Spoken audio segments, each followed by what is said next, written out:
طالبان کے ہاتھوں اغوا ہونے کے بعد ان کی قید میں کئی برس افغانستان میں گزارنے اور پھر معجزاتی طور پر زندہ بچ کر پاکستان آنے والے سابق گورنر پنجاب سلمان تاثیر کے صاحبزادے شہباز تاثیر نے اپنی حال ہی میں شائع ہونے والی کتاب میں انکشاف کیا ہے کہ دوران حراست طالبان ان پر بدترین تشدد کرتے اور ان کی ویڈیو بنا کر ان کی والدہ کو بھجواتے اور انہیں کہتے کہ اس ویڈیو میں ہم نے آپ کے لیے پیغام رکھے ہیں تاکہ وہ شروع سے لے کر آخر تک پوری ویڈیو دیکھیں۔ یاد رہے کہ 2011 تاثیر خاندان کے لیے خاصا مشکل سال رہا۔ جنوری میں سابق گورنر پنجاب سلمان تاثیر کو اسلام آباد میں توہین مذہب کے لا یعنی الزام پر قتل کیا گیا، جبکہ اگست میں ان کے بیٹے شہباز تاثیر کو لاہور کے پوش علاقے گلبرگ سے اغوا کیا گیا۔ شہباز تاثیر تقریباً 5 سال بعد مارچ 2016 میں طالبان کی قید سے فرار ہونے میں کامیاب ہو گئے تھے۔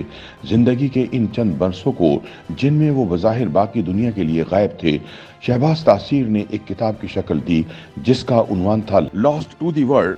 یہ کتاب دوران قید ان واقعات اور جذبات کا مجموعہ ہے جنہوں نے ہمیشہ کے لیے ان کی زندگی بدل کر رکھ دی۔ اس کتاب میں انہوں نے اپنے والد سلمان تاثیر اور ان کے قتل سے جڑے چند واقعات کا بھی ذکر کیا ہے۔ شہباز تاثیر نے ایک انٹرویو میں BBC کو بتایا کہ اس کتاب کا عنوان اور مواد میری زندگی کی تاریک لمحوں کو بیان کرتے ہیں۔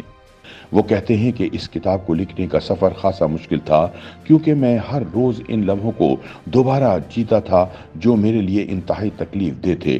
یہ کتاب اس دن سے شروع ہوتی ہے جب دوپہر کے وقت مجھے لاہور سے میرے دفتر کے باہر سے اغوا کیا گیا اور وہاں ختم ہوتی ہے جب میں پاکستان پہنچا اور میں نے اپنی والدہ کو فون کیا کہ مجھے آ کر ریسکیو کریں۔ ان کی اس ایک کال نے پاکستان میں قانون نافذ کرنے والے اداروں میں ہلچل پیدا کر دی تھی، جس کے بعد فوج آئی اور انہوں نے مجھے وہاں سے ریسکیو کیا۔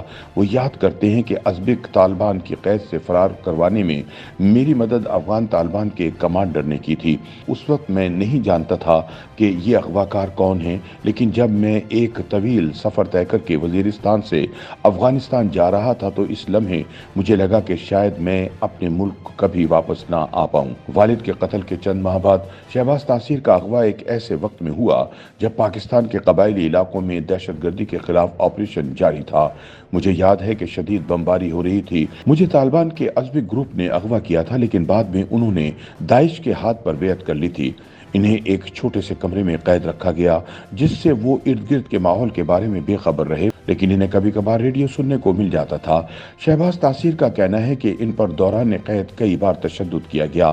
ان کا کہنا ہے کہ وہ لوگ بہت ظالم لوگ تھے، ان میں انسانیت نام کی کوئی چیز نہیں تھی۔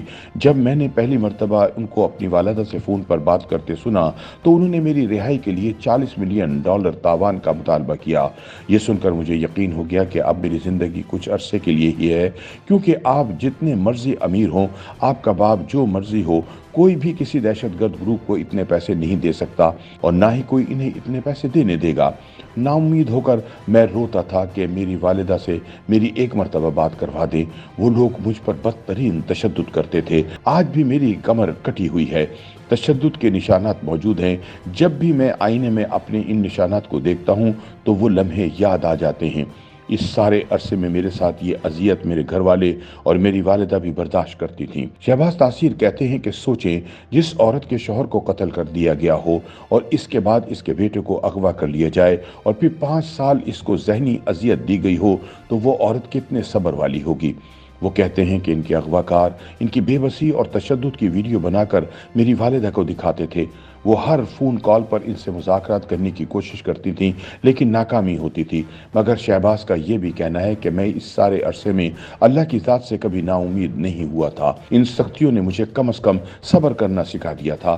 وہ بتاتے ہیں کہ صرف ایک چیز نے انہیں دنیا سے باخبر رکھا، وہ تھا ریڈیو۔